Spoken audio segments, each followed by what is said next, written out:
are back with the video series from the Slalom X World Cups. We're filming during the day, Lars is editing during the night, and we are bringing you the action here from Fuerteventura and from Tenerife. And one of you guys will get the chance to win one of my racing boards. This is the one I used today. It was freaking windy, up to 45 knots. All you need to do is help us to finally get to 100,000 subscribers. So subscribe to the channel, leave a comment below, and you can actually increase your chances to win this board by leaving a comment under every video of this series. And I would say, let's get right into it. What a gnarly day to kick off Fuerteventura Slalom X 2025. 40 knots of wind. Since it was the first day of competition here in Fuerteventura, the first thing we had to do is do the registration, go to the judges, let them know we're there, register our gear for this event and for the event in Tenerife.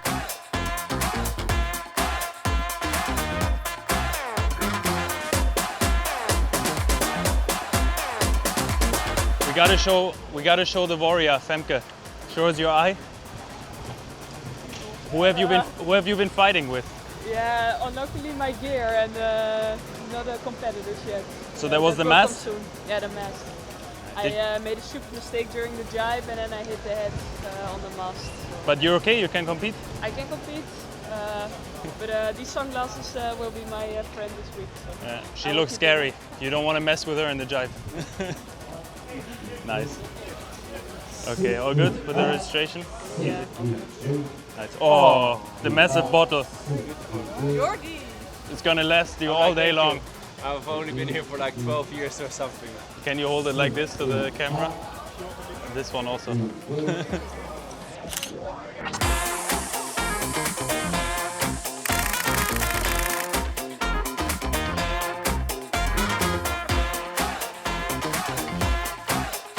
And what a welcome we got here in Fuerteventura, because the wind is absolutely howling, like proper 40 knots. I think they measured some gusts up to 45 knots. So we knew already it would be the small sail, the small board, and it would be on the limit.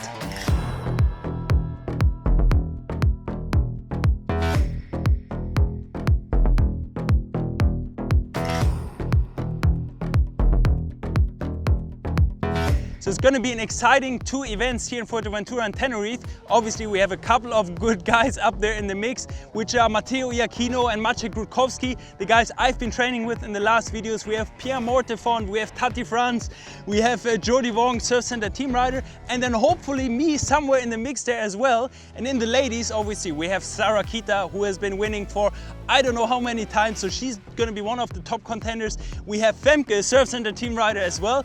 I have a feeling in those strong conditions she could do well as well. We have Blanca Alabao, we have Justine Lemaitre, so it's going to be super exciting, and I'm curious who you think will finish in the top 3 by the end of this event. Okay, first is Jordi, second is Jordi, and I think third is also Jordi. What do you think about that, Jordi? If I would be capable to do that, I would love to, yeah. Either one of the three, I'm happy. Yeah. No, I predicted before Matteo 1, Pierre 2, and I'm going to put myself on 3. Me, Pierre, Jordi. Hard to say.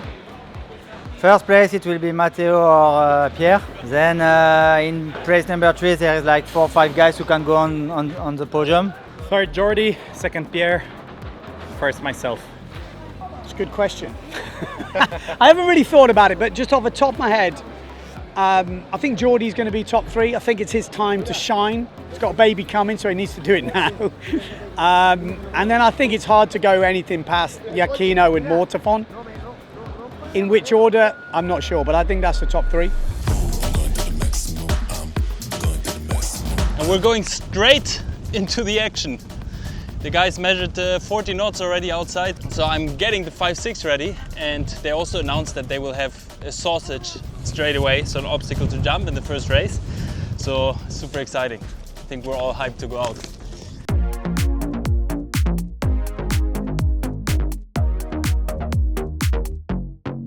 Yeah, it's choppy, speed less than yesterday, but it's still solid wind. What's your setup? 5.5 is small board, smallest. At least no doubt on what gear to take. You just take the smallest. Super windy. Small chop, but very low for Forte. And Awesome. What else to say? On the inside a bit more flat, on the outside full power choppy and wavy. It's always this hardcore conditions where the swell is crossing with the wind waves and you got two kind of waves colliding. But gear is going well, I feel good. So if now it doesn't work out, it's all about me. Our dream is always for everyone to understand what's going on out there, even non-windsurfers. So therefore we want to explain you some basics, and we're starting off with the elimination system. So we're starting in the quarterfinals where we're competing in heats of 8. The first 4 finishers advance to the next round, the semi-finals. In the semi-finals, you're fighting for your spot in the final. So if you manage to finish in the first 4 again, you're advancing to the A final. And if you finish in the bottom 4, you're going to the B final. In the A final, you're racing for position 1 to 8, and in the B final from 9 to 16. So this whole elimination cycle repeats itself until we basically have no wind anymore. So we're doing many races, and in the end, all the results are counted together.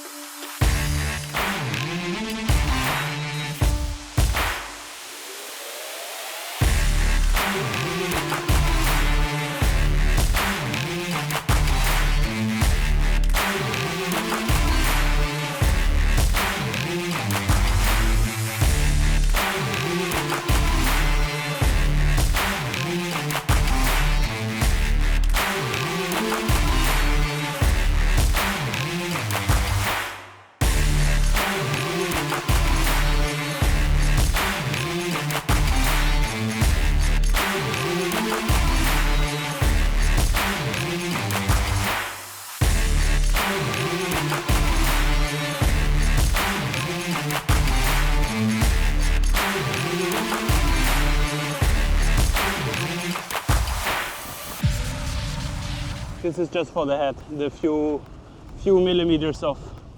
I'm happy with my setup, but I feel like because the first reach is so downwind, I would like the nose like a touch higher, but also not at the same time. I'm happy with my setup. So just for the head, I put like 1-2 millimeters of downhill just so I know I did something. Also did the same with the boom just before my heat. A few millimeters higher, but first step is done, as we know now with this setup. It's there, and now it becomes about repeating it as often as possible. And I hope that will work out. And conserving energy, because it's really exhausting. And it's hard for me to see how much it exhausts the others. But so conserving energy and repeating. Fingers crossed.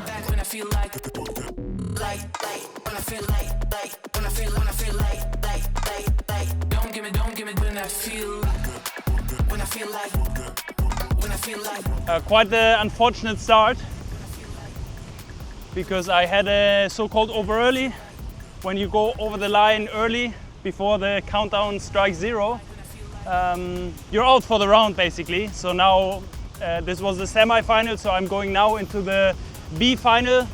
I didn't have the chance to fight for the A final. I mean, I had the chance, but I started a bit early.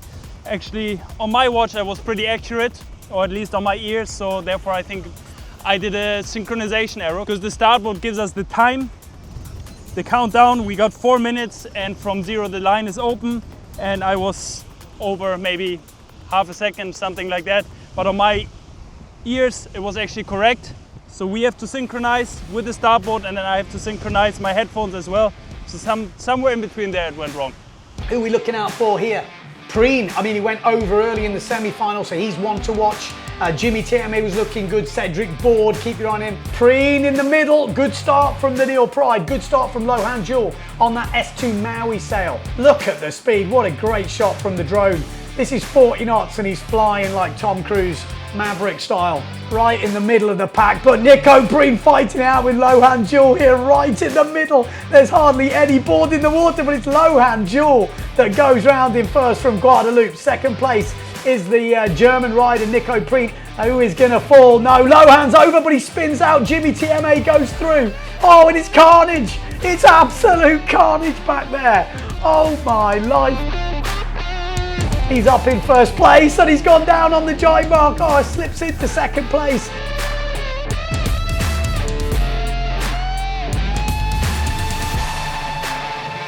Safe, safe. It's not a great jibe though, and Nico Preen's going to come back at him, but he does get away. He's got a head start here. So Jimmy TMA, but he's getting challenged by Nico Preen here. Preen, the German. He's got the most subscribers on YouTube, this fella. He's an influencer. And he's in 10th place because 9th place is held for Jimmy TMA. So first for Jimmy, gets him a 9th. 10th for Nico Preen. While I'm not super excited about the result itself, overtaking Jimmy here after the jump, the acceleration, who accelerates faster, I love those fights. Yeah, then I hooked into the harness lines, unfortunately, from the wrong side, and he was gone, I was like, screw it, I'm gonna go for it. I know I have the speed, so maybe I get him. But in the end, I couldn't quite get him. But I really have to change my harness lines. I don't have any other harness lines here now, but you see how they're pointing out? They should be like this. If they're pointing out, you easily hook into them in the jibe from the wrong side. That's what happened to me. Happened to me once in training, but I was thinking it's a one-time thing. But happened here again now. I think I need to change them. There we go, we're on with the drone.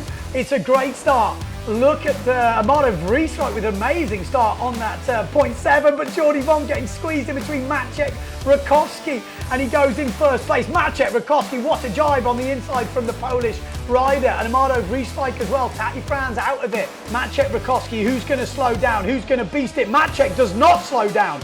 Maciek just went full power, and he's now neck and neck with Mortafon on the course, but Pierre Mortafon, he is looking in control. His board is literally not in the water. One jibe mark to go. Pierre slows down. He has really put the brakes on here, and Maciek's going to have a little look at the inside. No, it's going to be Pierre Mortafon. He's stalled it. He has stalled it, and Maciek Rakowski has taken the inside line. Looks like he's going to win this first elimination, barring a disaster. What a result for the Polish rider. It's mental. I just, wanted to get a good start, and I actually nailed the sausage with the fin, so the mic man flies down. So should probably get disturbed. We are staying with Pierre in one room, so I had to keep it clean. And managed. Stoked. It's just the first elimination. It's gonna be a long week. Survival. I feel like I'm doing more motocross than windsurfing at the moment. I'm alive, that's a good thing. It's funny how I explain people to jibe at clinics, and in the meantime they would watch the live stream now and go like, what the fuck is he all doing? It's so tough, man. It's so windy, so gusty. To get that gear around the corner is fucking tough. But yeah, it's Fuerte, it's high wind, it's awesome. Synchronization arrows now. Also, how does the POV look? Let us know in the comments, guys.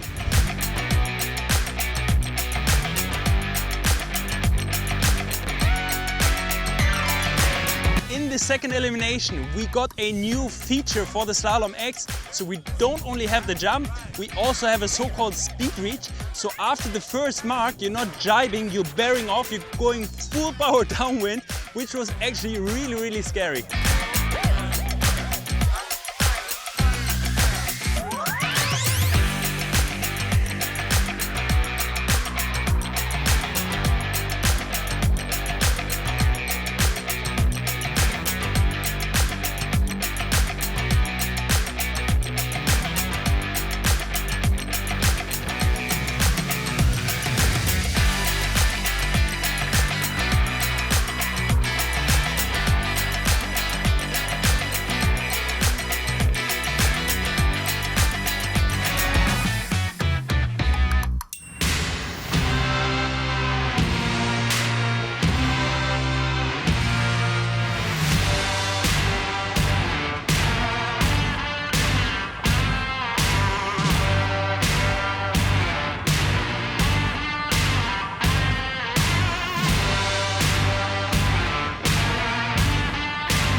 Okay, let's quickly analyze together.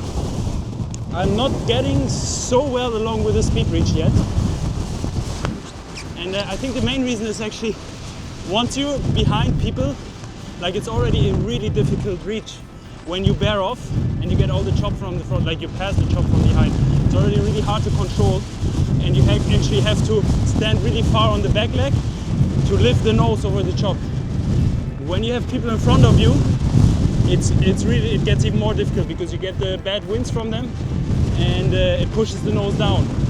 And then sometimes you get their shitty winds, sometimes not, and then it's really unpredictable. So I think the conclusion is, last two starts were not so great for me. Luckily I fought back, but the starts were, conclusion is to start a little bit better. And here we go, lining up. Oh, it's a great start in the middle of the pack for Amado Vrieswijk and Bruno Martini. And there we go, I told you he looked pumped up, Bruno. Down this bottom end, it looks like we've got Matteo Iachino. And I tell you what, I think we've got a general recall because they're slowing up that top end. And there we go, they are slowing up.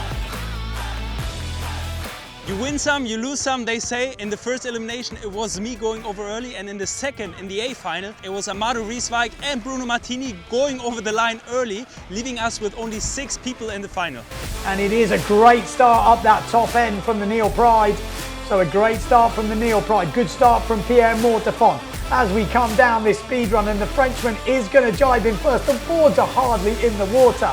It's crazy stuff. Oh, not the best of jibes from Mortefon. It was a good jibe, but lost a bit of power.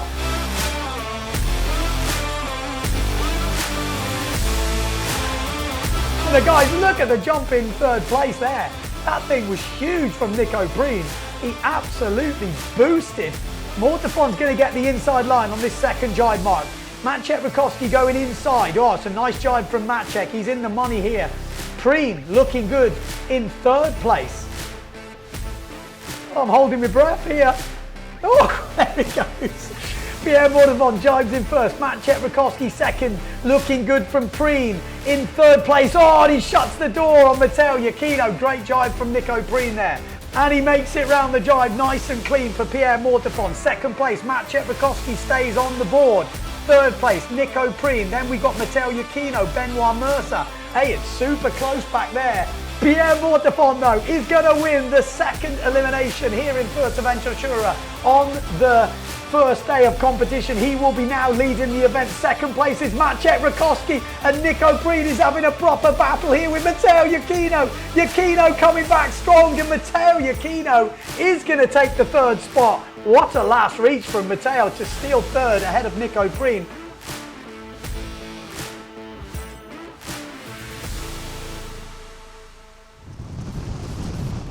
So I say the same thing as I said to Sarah. Say the same thing. Oh, we fought hard for it. We take the fourth. We take it. I mean, yeah, third would have been nicer. I thought there was Benoit behind me, and if I shoot straight down on the last reach, I was sure he was not gonna get me. And then somehow Matteo snuck in there somewhere, and I didn't know it was him. I don't know if I would have done something differently, but for sure he's a lot harder to keep behind. And the chop out there is so gnarly, like you touch basically with the whole board, which is not so normal for us in slalom. We try to keep it on the fin, you know, and the chop is so short, the distance, that you just bam, bam, bam, you hit the board the whole time. So, yeah, he passed me, fuck. Stay up. Yeah, like after the thing, you kind of, I don't know, like you maybe thought that I will cruise and you will, you went down. But if you stay up, you choose. He needs to... Yeah, I know, but the thing is, I thought that Benoit was behind me. And I was like, okay, if I shoot down with Benoit, for sure I have him. Yeah. So, fuck. But you're right, I should have stayed up. Yeah, you stay up, and then the minute he shoots down, you shoot down. You shoot down as well, yeah. Fuck. Because then he cannot really accelerate if you keep him up. He needs to be like 3 knots faster. Yeah. Easy to say after. I fully sent it downwind. I was really on the edge, almost crashing, but I had luck, I didn't crash. I had a really bad start, so I was pissed, and I wanted to come back, but yeah, Nico was really fast, so it was tough, really tough. And again, the top 3 was pretty similar to the first elimination, although I got close. We had Pierre in first place, Maciek in second place, and I had a photo finish with Matteo, which he got the better end of. In the ladies, we gotta give a special shout out to Femke van der Veen, SURFCENTER team rider, who had a hell of a day with a second, 2 first and 1 sixth place. She's currently leading the ladies ranking.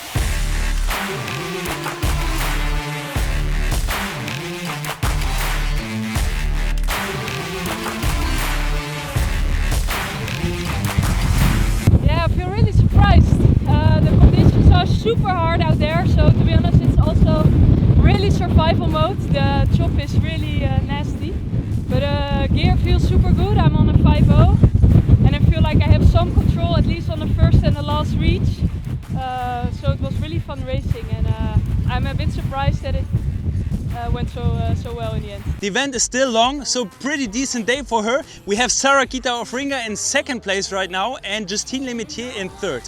In the men's, we're finishing the day with Pierre Mortefon in first, Maciej Rutkowski in second, both with same points, Matteo Iachino in third, and I'm finishing the day on sixth, but the event is still long. We still have 4 more days to go, so full power. We're gonna go rest right now. Lars is going to edit the video right now, so you're seeing the video before the next competition day starts. And with that said, I want to say a big thank you to all of you guys for watching, commenting. If you want, you can leave us a super thanks below. And with that said, I'm super stoked for the next days tomorrow. See you then.